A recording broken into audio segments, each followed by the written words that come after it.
Hello fellow geometers, welcome. This is section 8.5 and we're going to be discussing the side splitter theorem today. And so what we're going to do, I'm going to have you guys go ahead and draw the triangle that you see on the screen there. And we're going to set it up just like we've always set it up as far as solving for x with the proportionality of similar triangles. But what we're really trying to do here is figure out if there's some shortcuts because we all like shortcuts, let's just be honest, okay? And so if I go ahead and redraw the two triangles separate like I've always taught you, and let me just encourage you, the shortcut I'm about to show you is beneficial when used the right way, like most things. When done the right way, then this becomes very valuable for what you're going to be doing later on down the road as far as in my geometry class with this concept of similar triangles. But if not done the right way, it really throws a lot of people off. So I want to introduce it to you. If you don't like it, you can always go back to the old way, which is redrawing the triangles separate and working out your proportionality from there. So this is also a concept that you oftentimes see on a lot of ACT tests. So those of you that are taking the ACT this spring, it's a common question that you'll see, and this is how you would actually do it. So I'm going to go ahead and label this side length x, this side length 5. This side length is going to be 16 plus x. And this side length over here is going to be a total of 15. Again, remember we're adding up the side lengths to get the total side length. So the first question I want to make sure we understand is, are the triangles similar? And the answer is going to be yes, because with these lines that are parallel, we know that the corresponding angles have to be congruent, okay? And so I probably should have started by stating the concept that we're going to be discussing today, there must be parallel lines present. If it doesn't, then it's not going to split the sides proportionally. So I kind of actually already gave away what we're going to be looking at here in a second. If you didn't catch it, not a big deal, because I'm going to show it to you. So in looking at these two triangles here, we know that the triangles are similar then because of angle similarity. So if I was to go ahead and set up a proportion, one of the proportions you could use would be x over 16 plus x. Okay, those sides correspond. Would have to be the same as 5 over 15. Okay? Now, just continue to remind you guys, when we go ahead and solve these proportions, make sure you're multiplying 5 by both terms down here. Otherwise, what we're about to do won't work out either. So, in looking at this, we have 15 times x, which is 15x. That's going to have to equal 5 times 16, that's 80, plus 5 times x, which is 5x. Okay? If I go ahead and finish it out from there, I'm going to subtract 5 from both sides. Okay, and I get 10x is equal to 80. And then I'm going to go ahead and divide through by 10 to get x by itself, which is going to be a length of 8. Okay, so right now, what I wanted to do is show you that it's possible to solve this without the shortcut that I'm about to show you. But I also wanted to establish what the answer is going to be for x to make sure that you understand that this next rule can be applied and can give you the same output. So, in looking at that, according to the side splitter theorem, it says this: if you have lines that are parallel within a triangle, they break up the sides of that triangle proportionally, okay? And so one proportion we could set up would be x is to 16 as 5 is to 10, okay? And so if I go ahead and cross multiply, we have 10x is equal to 80. That looks familiar, okay? And that was easy. All right, I didn't have to redraw the triangles, didn't have to make sure that I was adding both segments up to get the entire length of the triangle like we did over here, okay? We were just able to go ahead and go right to the problem. So again, what must be present? You have to have parallel lines present. If they're not present, then you're not going to be able to say that the sides of the triangle are broken up proportionally, okay? So, another way to look at this, if that doesn't completely make sense, would be this. We understand that this is pretty small compared to this length here.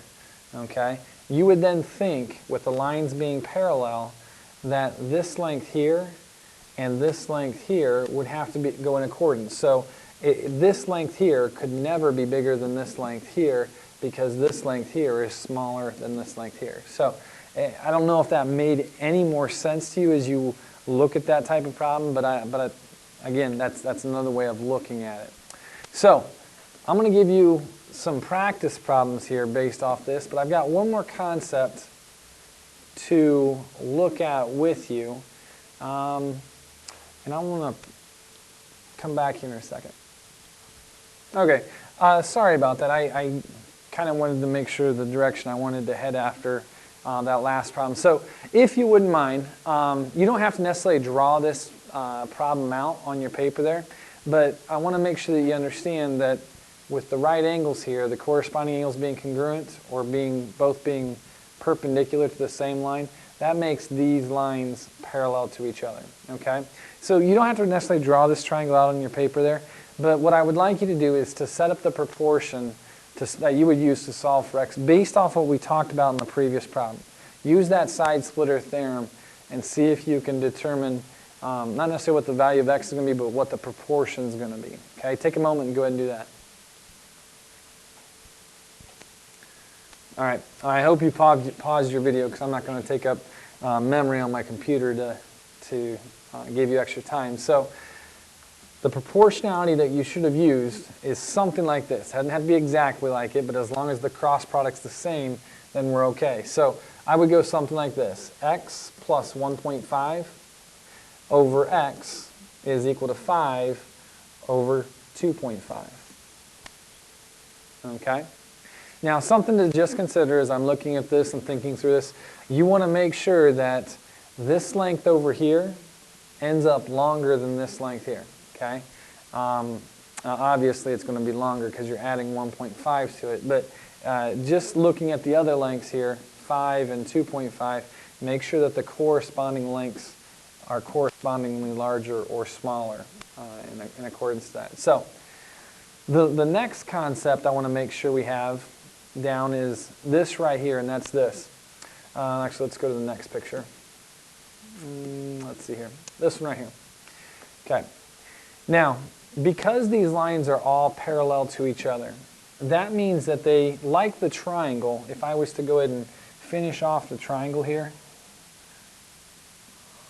okay, we know that x and 30 have to be in the same proportion as 15 and 26, okay? You see the triangle that I drew in there? It's similar to the side splitter theorem. It's the same concept. And so if I was to go ahead and take one of these lines and move them one way or the other, it's going to adjust the proportionality that we're going to have here with these, all right? And so as a result, I would like you guys to go ahead and set up the proportion for both x and y. Now remember, as you do that, make sure that you are using only one variable in each proportion. Okay? Take a moment and see if you can do that on your own. Go ahead and pause the video. All right, so the proportion that I would have used for either x or y, it doesn't matter if you start with the 15 or the 26, but since we actually read from left to right, I'm going to go ahead and say something like this. 15 is to 26 as, and I'll do y first. I'll come back up here. 16.5 is to y. Okay? And so the length here to the length here has to be in the same ratio as the length here to the length here because these lines are parallel to each other. It's not like they're getting any closer as they move down the line at each other. This line isn't going here and they're going to intersect eventually. They're in the same distance between each other the whole time. And so as a result, the proportionality, these lengths are not going to be equal to these lengths because obviously they're not hitting those lines at the same angle, okay? But at the same time, they are going to be proportional to each other, and it all comes from that side splitter theorem. All right, I'm talking too much. I'm sorry. All right, looking at the other proportion to solve for x, I would do something like this. 15 is to 26 as x is to 30. Okay? So just keeping in mind, that's how you're going to set up your proportions there.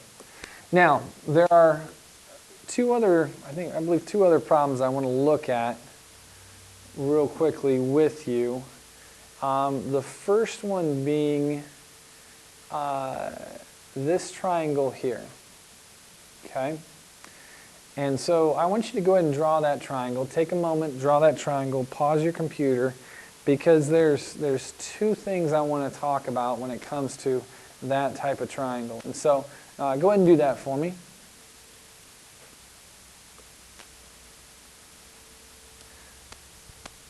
Okay. Now, once you've drawn the two triangles out, I'd like you to set up your proportion for one of the variables using the side splitter theorem. So the question really is, which variable can you use in that first triangle off to the left using the side splitter theorem? And I hope in your mind you're thinking x, because x is the only one that's along the side of the triangle, hence the reason side splitter, okay? Side splitter theorem. And so as a result, you would go 5/3 divided by 4/3 is equal to x over 20/9, okay? Now, I'll probably go ahead and solve this with you guys, but I had a student the other day ask me about proportions and fractions within fractions, and they didn't know if that was actually even possible.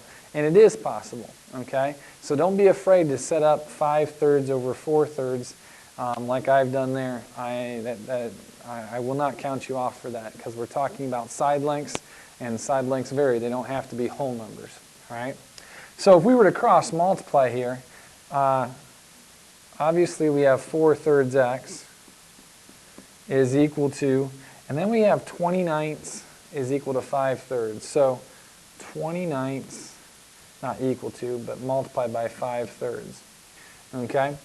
And so when you work this one out, let's see here. I guess there's no way I can actually simplify what I have, so I'm just going to multiply it straight across. So we have 100 over 27. Okay? And so I'm going to use that fraction right there, over 27, and bring it down there. Now, I know most of you like to plug in 4/3 into your calculator and get 1.3 repeating, and I'm not a big fan of that, because I know that 4/3 is much more accurate than 1.3 repeating. Now, you could use 1 1/3 down here, but I actually prefer the improper fraction of 4/3, and here's why. Because if I want to go ahead and get x by itself, I can divide by 4/3. But remember, division by a fraction is multiplication by the reciprocal. So if I go ahead and multiply by the reciprocal, canceling those out, multiply this side by the reciprocal, okay, that's good, because 3 here goes into 27 9 times. So I'm going to cancel that out and put 9 right there. And I know that 4 goes into 100 25 times.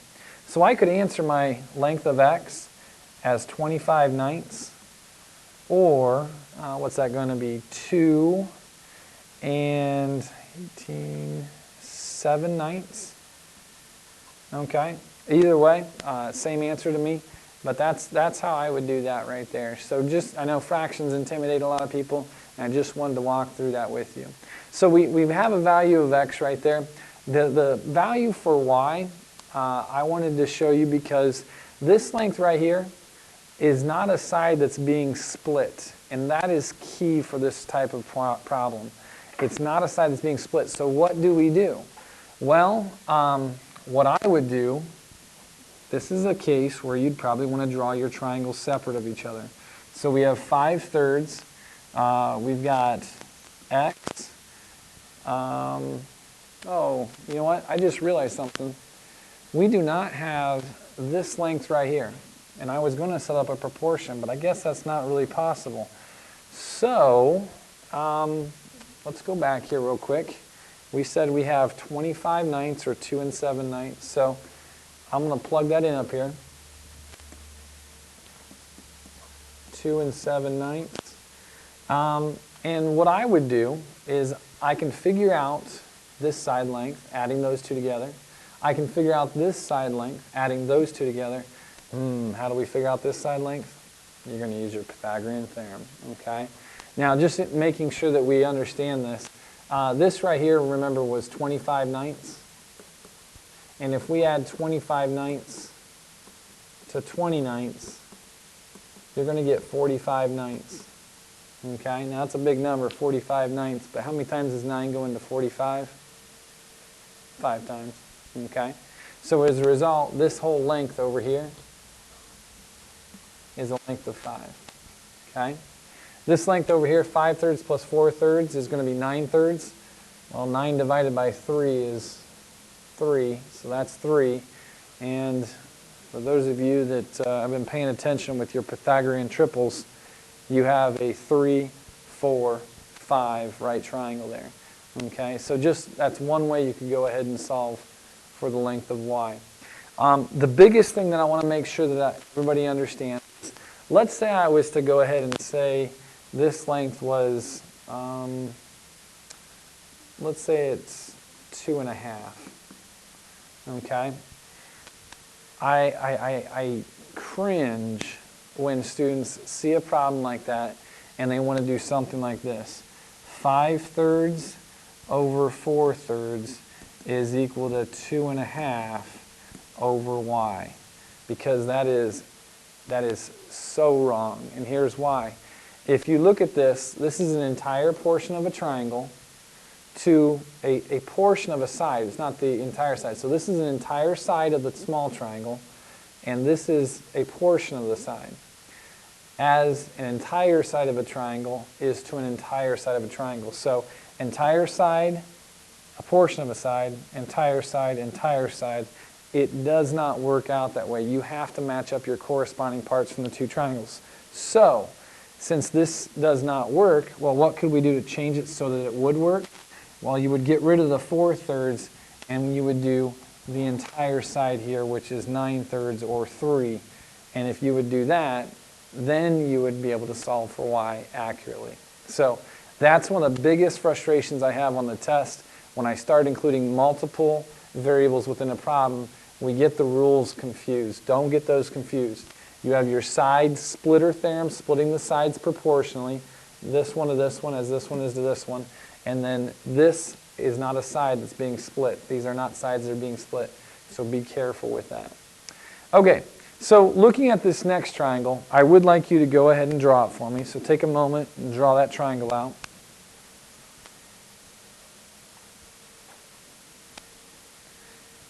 You may want to pause your computer now just to do that.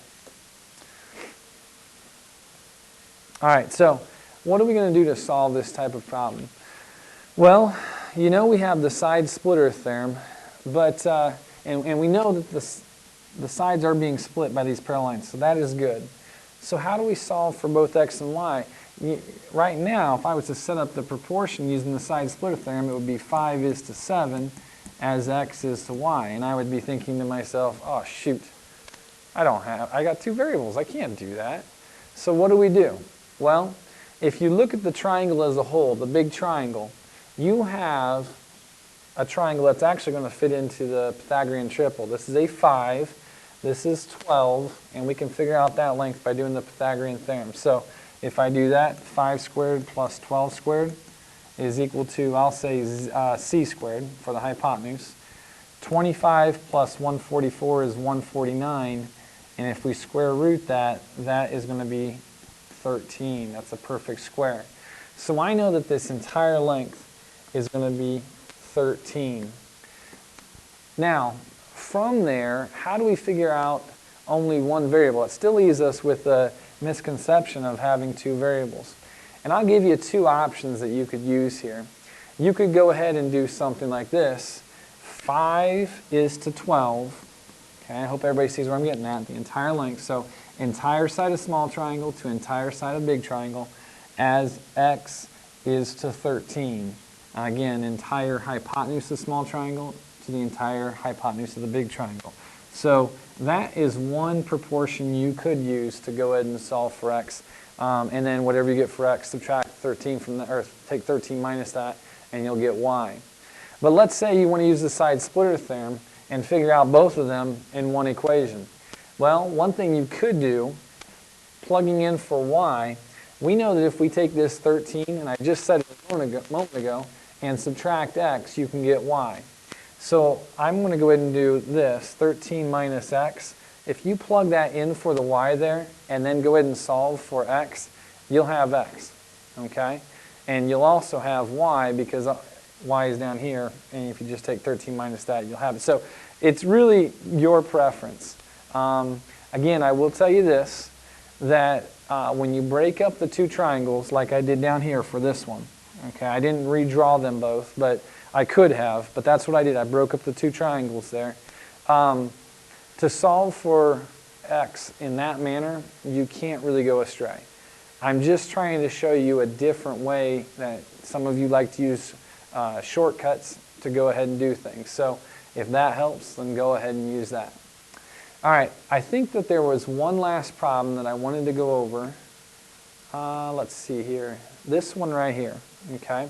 We talked about the side splitter theorem. We also talked about how the parallel lines never change their distance between each other, and so it breaks up these lines proportionally, and so these segments proportionally. I'd like you to go ahead and write out the proportion that you would use for this problem here. So take a moment and do that.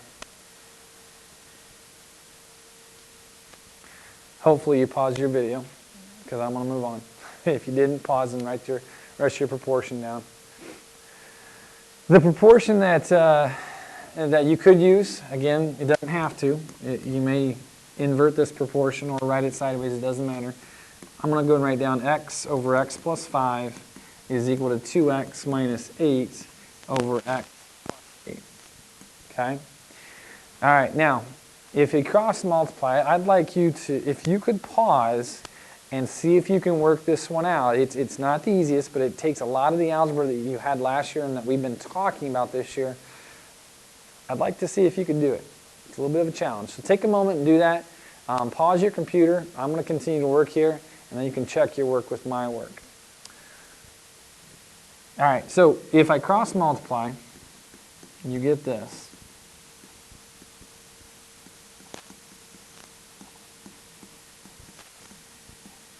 You get that right there, okay? Now, if I distribute the x into the parentheses, we get that. And over here, with these two, we have to FOIL it, okay? So, or distribute each term into both parentheses. So if I do that, x times 2x is 2x squared. X times negative 8 is negative 8x. 5 times 2x is 10x. And 5 times negative 8 is negative 40. Okay?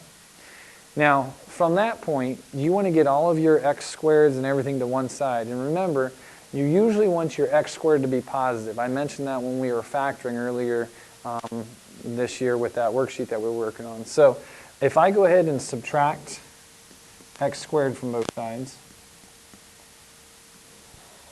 okay, and I subtract 8x from both sides, okay, what we're going to end up with is 0 equals x squared. 2 minus 1 is 1. This is negative 16x plus 10 is going to give you a negative 6x minus 40. Okay? Now, from here, I hope we remember how to factor this. We end up having to figure out the factors, okay, of that quadratic down there. So you could use your quadratic formula, but I think I can use factors on this. I think it is factorable, and it's just faster that way. So the factors of 40 to have a sum or difference of 6. I'm going to say 10 and 4. I haven't done this one yet, so I'm kind of guessing here. My last term is negative, so one has to be positive and one has to be negative. And since my middle term is negative, I'm going to make my larger number negative and positive. Okay? Now let's double check to make sure we got this. X times x is x squared. Okay? X times 4 is 4x.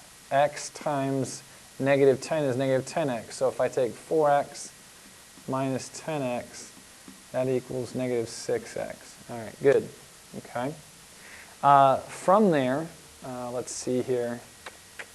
I can then say, well, and then negative 10 and positive 4 is negative 40. So we've got that all laid out. That's good. Now, since the product of these two is 0, remember, we have to solve for x. So x minus 10 equals 0, or x plus 4 equals 0, and x will equal 10, or x will equal negative 4. Now the question we then have to ask, because in algebra we've come up with two answers, so it's got to be two answers, right? Well, we've talked about this. If I plug back in the values, is it possible to have those values within this diagram up here? And so I'm going to take this and plug it in. Is it possible this length be negative 4? No, it's not. So as a result, I get rid of that, and 10 is going to be my answer. Okay? So I hope that all made sense. If it didn't, come see me. Talk to a friend, preferably one that knows what they're doing.